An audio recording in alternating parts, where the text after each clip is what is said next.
Me again.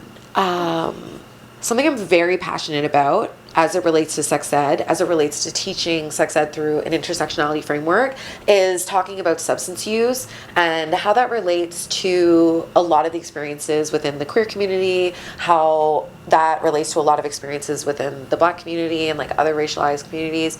And I myself am someone who is in long-term recovery. I'm sober from alcohol and drugs for 7.5 years now, which is like amazing.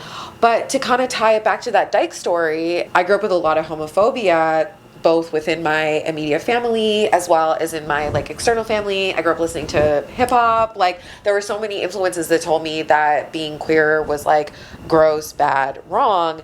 And one of the ways that I was able to explore my bisexuality was when I was drinking and when I was using drugs, and that would kind of give me the permission that I needed to live this like authentic version of myself. And when I got sober, it really like brought it to light for me that was that the reason I was using? No, there was many other reasons, but it did play a role in making space for me to explore. And so I think it's really important that when we talk about sex education and we talk about it through the lens of harm reduction, that we name the fact that for some people, using substances is one of the only ways that they can express sexually, especially depending on where they're located, racially, religiously, culturally.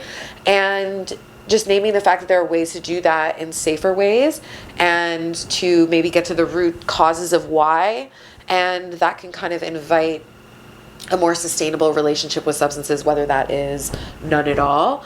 And, you know, 7.5 years in, I feel a lot of peace with who I am sexually, and there's so much room for it to be revealed to me, as opposed to it being this thing I had to bury deep down and bring out when I was intoxicated. So now I get to eat pussy soberly, and it's great.